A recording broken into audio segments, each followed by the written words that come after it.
There we go. Excellent. Welcome, everyone. My name is Jamie Woodson. I serve as chair of the Tennessee Fish and Wildlife Commission, and welcome to our April 26th commission meeting. We'll have this as a joint committee and commission day, and we'll go ahead and if we could, I'd like to recognize Commissioner Holbert for the invocation and Pledge of Allegiance. Let us pray. Dear Heavenly Father, we thank you so much for the day you've given us. Thank you, Lord, for all the blessings of life you've blessed each one of us with. Lord, we just pray that you would be with this meeting today, God. God, be with the 13 commissioners that are standing up here. God, help us to make decisions that would be pleasing to you. God, we pray for our country today. God, we pray for this agency as a whole, God. We pray for the employees of it, God, that you bless each one of them. Lord, just be with us through the remainder of the day. In Jesus' name, amen. Pledge allegiance to the flag of the United States of America and to the republic for which it stands, one nation, under God, indivisible, with liberty and justice for all.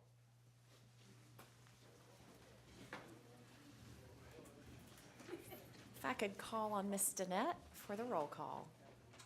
Chad Baker. Here. Connie King. Here. Bill Cox. Here. Angie Box. Here. Dennis Gardner. Here. Bill Swan. Here. Brian McLaren. Here. Kent Woods. Here. James Stroud. Here. Kurt Holbert. Here. Jamie Woodson. Here. Jeff Cook. Here. Chairman, we have a quorum. Thank you. And Chair indicates the quorum, and we'll go ahead and move forward. We do have amendments in your packets, the minutes in your packets, members. If you all you've had a chance to review those, and if you'd like to take one, wonderful. And when you're ready, the chair will take a motion for approval. So moved. Motion by Commissioner Cox, second by Commissioner Holbert. Any discussion on the minutes? All those in favor, say aye. Aye. Opposed, no. You adopt the amendments. They are approved. Just a few quick announcements. One, want to thank Boyd Becker for being with us today with the Department of Agriculture. Appreciate your partnership and continued support. I know we're going to have several folks coming in throughout the day, and we'll be sure to recognize them, but appreciate all of our partners across the state. Want to just quickly do a few reminders. If you have a mobile phone, if you would put it on a silent mode, that would be wonderful to keep everybody focused. And I'm going to do that right now, along with Commissioner Woods, myself. Other than that, we've got several members of the public who are here. And given that this is our first opportunity to make sure everyone has a chance to be heard, but we try some time limits. I think Commissioner Cannon, under his leadership, suggested that a time limitation would be helpful to make sure that all the members of the public and others would have an opportunity to speak. And so we'll set 3 minutes as the goal. Danette has been incredibly kind to volunteer a 1 minute reminder that there's a minute remaining in time for members of the public to visit, and we want to make sure that everybody gets their chance to share and give input on the issues that are before us. Any other announcements, members? I might quickly just thank Chad Baker. This last weekend, I don't know if any of you all are golfers, but I'm not. But there was a retriever event in East Tennessee that Chad Baker hosted on his property. And if you can imagine, to share an analogy with golf, if you had in their prime, but 20 years into their careers, Jack Nicklaus, Arnold Palmer, and Phil Mickelson all conducting a seminar on how to be a great golfer, how to think about golf strategy and everything else. That's what happened in Bristol, Tennessee this last week. Folks from Alaska, Puerto Rico, all over the Northeast, all over the country, Canada, came to Bristol, Tennessee to learn, and New Zealand as well. And it was phenomenal. There were 10 handlers with their retrievers, and there were 120 people from around the planet who came to listen and learn. And it was a really remarkable event, and appreciated him allowing the use for his property. And thank you very much for that. Pat Burns in East Tennessee has had a vision for what it could look like to continue the sport. There were a lot of young people there, hardworking people who came from, with their trailers, with their families from Texas, who enjoyed learning together. And it was a family event, and it was really nice. So thank you, Chad. I appreciate it. With that, we'll go ahead and move into the committees. I'll recognize Chairman Cook, our Wildlife Committee Chairman. Thank you, Madam Chairman. We got a busy agenda, so we'll get started with Mark Goodland, the Chief of Forestry and Wildlife, to discuss our hunting and trapping seasons.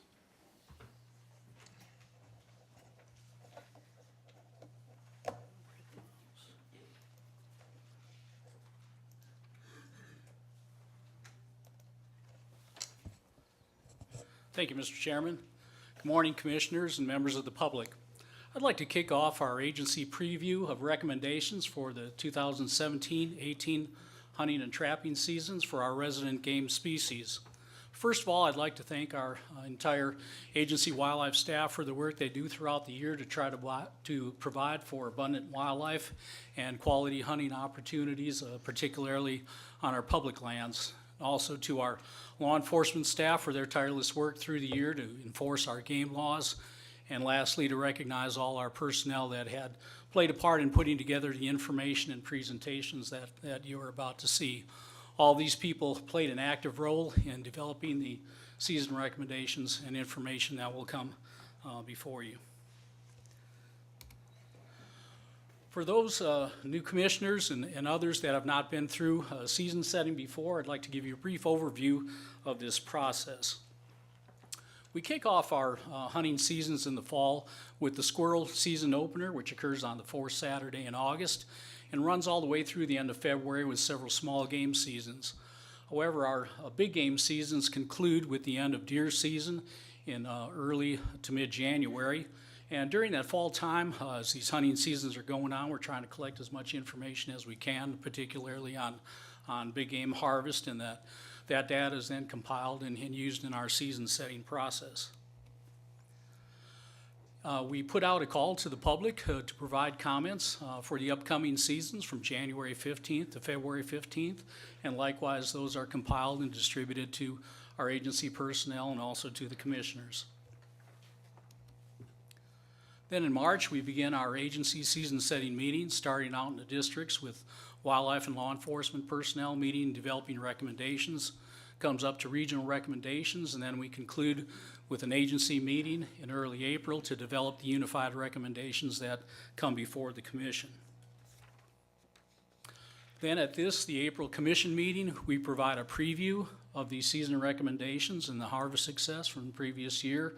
However, the commission takes no action at this meeting. Then we will, once this meeting concludes, we'll put out another call for public comments, and we will take those comments again and any information in between that is needed, and we'll present those again at the May commission meeting where the commission will take action on the recommendations. So at the conclusion of that meeting then, once the seasons and bag limits and other regulations are finalized, we then take that information and put it into our annual hunting and trapping guide, which is printed and distributed typically in late July.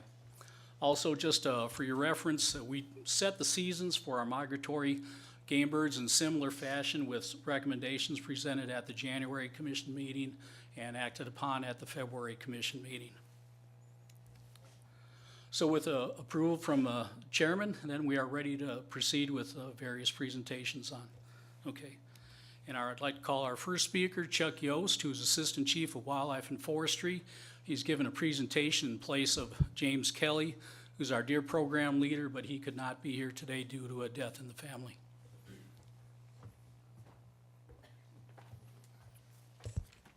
Thank you, Mark. Good morning, Commissioners.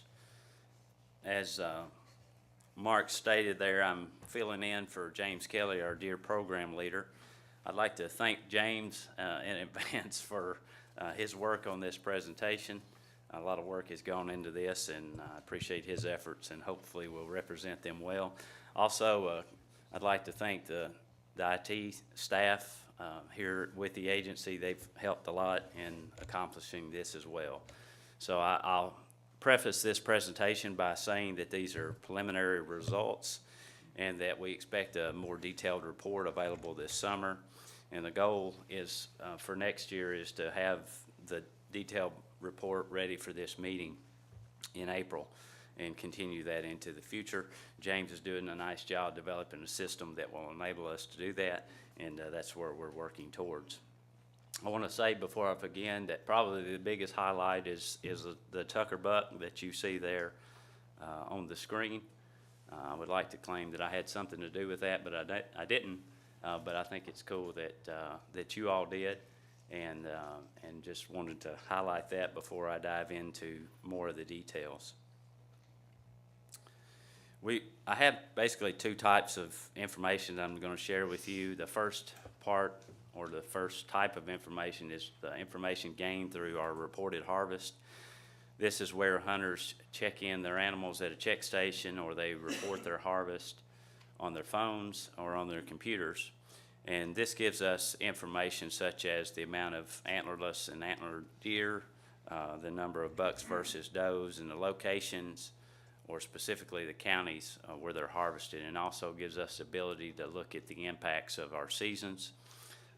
It's worth noting that research shows us that these reporting rates can vary by management unit, and by season, and by the type of deer. However, they are, or the information gained through these processes are really good information to aid the commission and the agency in its decision making. So from our reported harvest this past year, we had 157,702 deer reported by hunters. And you'll notice that this is about a 6% decline from the previous year. But if you look at the overall trend from 2005, not alarming based on that trend. You look at this a little closer and look at the numbers of bucks versus does reported. We saw a decrease in the number of bucks from roughly 90,000 to 86,000, and then a similar decrease in does from 77,000 to 71.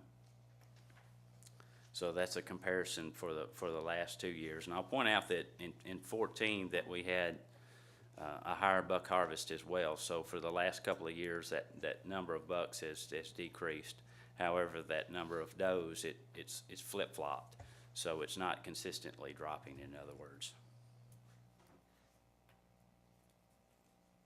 So we had about a 5% decrease in bucks and 7% decrease in does.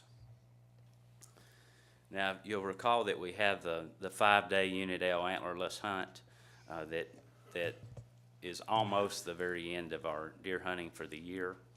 And we did see a decrease in this number. The first year, this is only the second year of that hunt, and the first year we had roughly 3,200 deer reported, and this past year that number fell to about 1,800. And this could be the result of the change in the antler definition. The mindset or thinking is that hunters during this portion may have been more hesitant to pull the trigger during these 5 days, realizing that they didn't have an antlered bag or the 3-inch requirement to cover any mistakes. So we saw in conclusion about a 43% decrease there. So the second type of data is biological data that's gathered by our staff, that our staff go hands-on with hunters' deer or the hunters' deer, and gain additional information through that interaction. And I'll share with you just a couple of highlights of the data from that practice. So this graph, especially for you new commissioners, will take just a little bit to digest, and I'll try to help you through that. So this is the composition, the age composition of the buck harvest. So I'll take one example here, our fawns, which are this red area. So the take home is the more the red takes up of this entire graph, the more fawns you have in the harvest. And the same is true for yearlings, for 2.5 through 3.5 year olds, and then 4.5 and older. And these groupings I'll point over here is just these deer are about 6 months old, and you've got your 1.5 years, and then over here you're starting to get into a mature body structure or types for these deer. So they're classified together, and then you have your very mature bucks, in this case at 4.5 and 5.5. And what we see from that graphic, if you focus on the red just for a minute, is the proportion of fawns in the harvest are declining over time, and to a lesser extent, the yearling harvest is declining over time. And those are positives for if your goal is to increase the age structure of the bucks in the harvest. So that's a good outcome. And maybe even more notable, or maybe just as impressive, is that we had 57% of 2.5 to 3.5-year-olds in the harvest, and this was an all-time high. So that's very significant. So that's a good outcome as well. Chuck, would you rather take questions at the end or?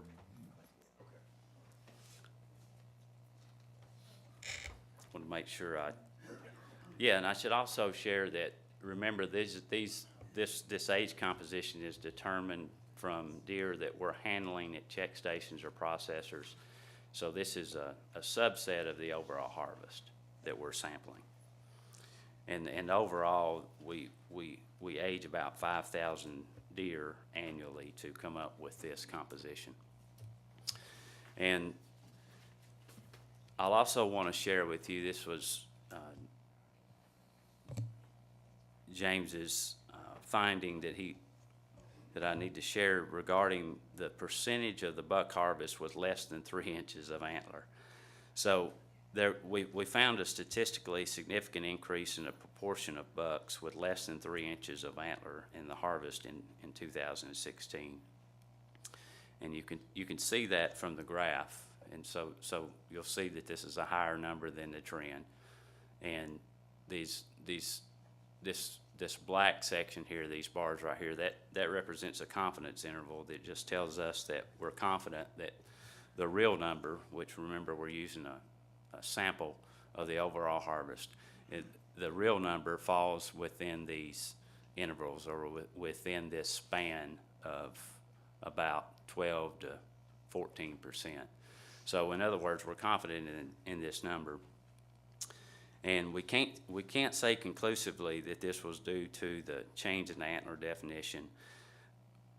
And it could be that it may be the same phenomenon that occurred in 2007. However, I'm not sure what that was. And I'm wondering and interested in figuring out what that was.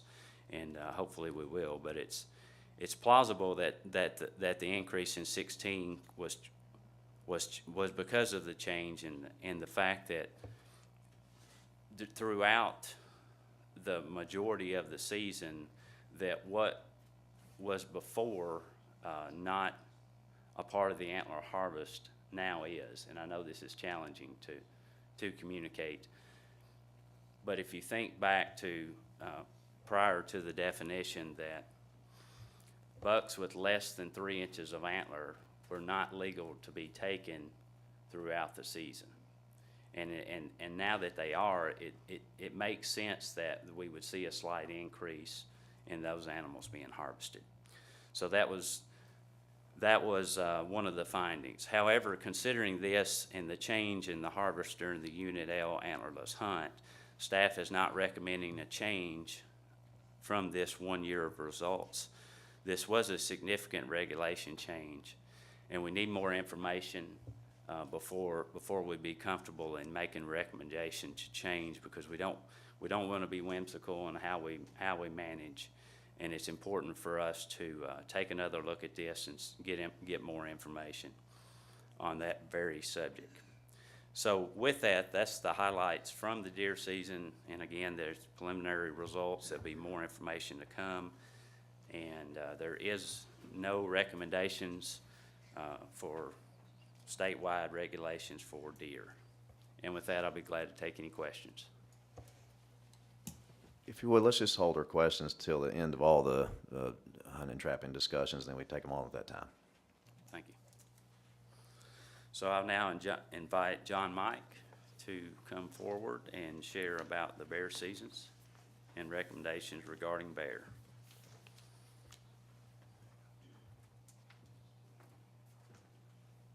Good morning, Commissioners. As Chuck mentioned, I'm bringing forth the bear season highlights and the recommendations this year in the absence of Dan Gibbs. So just please bear with me. Gotta have a little humor. Gotta have a little humor. And my presentation is basically in two segments. The first segment will be the bear harvest, and the second will be the recommendation the agency has. And with that, I'll get started. All right, what am I doing wrong?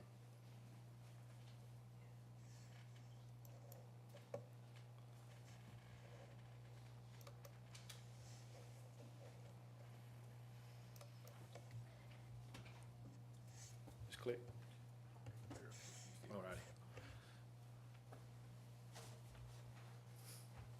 As you can see here, this is a breakdown of the male, female, then total on this graph. The harvest for 2016 was 433 bears, compared to the harvest 2015, which was 551, a decline of 118 bears, which we were expecting a decline because of the high acorn crop. As most of y'all know, that bear hunting is very similar to deer hunting. When you have a high acorn crop, bears are less susceptible to move, so the harvest goes down.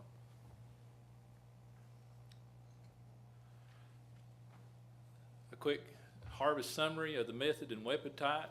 In 16, still hunters took 20% of the harvest, and houndsmen took 80% of the harvest. And then when you compare the weapon type that was used, archery hunters took 16% of the harvest, and gun hunters took 84%. A quick breakdown of the harvest per bear hunt zone. As you can see here in bear hunt zone 1, the harvest was 226 bears. Bear hunt zone 2 was 81. Bear hunt zone 3, 90. Bear hunt zone 4, 33, and 3 out of the transitional zone. And when you look at our 3-year average, we're well within the parameters of the bear harvest. And with that, defer questions later? Okay. And with that, we'll go into the bear hunting recommendations. The agency only has one recommendation, and which is in Proclamation 1703. And the recommendation is to create standard opening closure dates for the bear hunting and bear training seasons. And this will reduce the need for changing the proclamation on an annual basis. Right now, we have been submitting the dates for each year. And what we're recommending is to put this chart in the proclamation. And what I'm going to do to make this easier to explain, if you look at the top line in segment 1 of the gun muzzleloader dog season, we'll just blow that up. In bear hunt zone 1, you're welcome. Bear hunt zone 1, it's 5 consecutive days beginning the first Monday of October. In zone 2, 7 consecutive days beginning the first Monday after the 4th Saturday in September. Bear hunt zone 3, 9 consecutive days beginning the Saturday following the 4th Saturday of September. And during that time period, bear hunt zone 4 and the transitional zone is closed, and that is because those 2 zones are open during the deer archery season. And this is what we'll put in the hunting guide. And these are the dates that correspond to those days this year. And what we're trying to do, to put this in a nutshell, we're trying to get this set up very similar to the way we do opening day of small game seasons and the deer season, where our constituents can look at a calendar, they realize that it's the 4th Saturday of August. Okay, I can look at my calendar, that's the date, I can write it in. I know that's when the season's going to open. And then on the lower part of the chart, that's the seasons where no dogs are allowed, and we'll put those dates in the hunting guide. And the same with the bear dog training season. And with that, Can you go back one to the bear dog training? All right, thank you. you're welcome. Go back there one more time. So in zone three, right now, we're only giving them just a few days to train. Is that the way I see that? Yes, sir, September 6th through the 15th. And bear hunt zone 3, let me go back to, that is there in Monroe and Polk counties.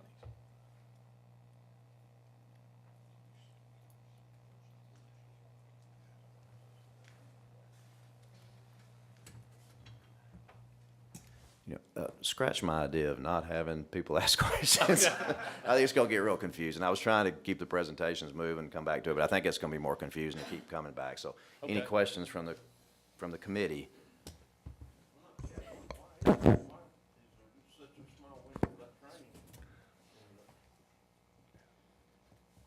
That Can you is hear me in, now? that is in Region 3, in the South Cherokee, and to give a proper answer, I would defer that to Kirk Miles or Ben Layton. Hate to pass the buck, but that's, I'm not doing it, you do it. Oh, I'm not doing it. I'm Kirk Miles. I'm the Wildlife Program Manager in Region 3. I don't know the behind answer to this, but the answer is that we work real closely with the Forest Service down there. And this is the time frame that they currently give us to work with. I think it involves a holiday weekend. Is it Memorial Day that time of year? Labor Day weekend. They have multi-use, on the forest at that time, and they ask us not to schedule anything, pretty much hunting or anything like that during that time. That said, to look at this, we would have to go to the Forest Service and see if there's any room, to increase days or. I think that'd be a good idea. I mean, I'm sure there's some of these people that's getting to do all this training August through September, and the people that live in Zone 3 would like to Yes, sir. have a little bigger window there. I'd say there's no doubt that the hunters there would like more training days. I'll agree with that. What about zones 1 and 2? What if we started August 1st, giving those guys a few more? I mean, I'd hate to think I went outside every morning and every evening and fed my dogs, and I only got just a few days out of the year to train. I'd like to have the opportunity to train my dogs a little bit more because we got such a short season to dog hunt anyway. part of that, we would have to get Region 3 and Region 4. Kirk, I assume that's what the reasoning in Bear Hunt Zone 3 is, that also we work with the Forest Service on the north end, which is the area where most of the bear hunters go. And we would have to work with the Forest Service in working out any type of expansion. Well, can we do that before the next meeting? We can try. I'll have to get with the chief and with the U.S. Forest Service and see what we can do. Chairman Woodson, you recognize. Thank you, Mr. Chairman. This is along just the lines of the implications of the recommendation from the agency. So the goal in the recommendations, as I understand it, is to provide more standardization. Is Yes, that ma'am. accurate? Can you walk us through, and I think this is getting to, we got 5 new folks on the commission. Candidly, I can't recall all of the exact dates from last year's season. So can you let us know, generally, are hunters getting more days to hunt? Is there a net increase? Is there a net decrease? Is there, hold on just a second, on the training with the dogs, is it a net increase? Is it a significant reduction? I'm just trying to understand the implications based on what our hunting community has had from just last year. And I think it's getting to, if we're restricting in one area or not, just kind of year-to-year changes. Okay, Does that on- question, on- those questions make sense? Yes, ma'am. Okay, On, thank you. on this is, what we're recommending is to standardize, and from my discussions with Dan Gibbs, who's their bear program leader, on this, there's no loss, no gain of days. This is the season that we've had for a few years, and there's been a lot of confusion with the hunters, exactly what day, because we've always submitted dates in the proclamation. So with this, they can look at their calendar if they know it's going to open up on the third Monday of October, or if it's going to open up the second Monday of December. Within this, they can realize what days, and then they can reference their calendars, but we'll also put the exact dates in the hunting guide, so it'll be there to refer to. And for the dog training days, what does this look like compared to previous years? This is what we've had for the last few years. Thank you. Thank you, Mr. Chairman. Any other questions from the committee? From the commission?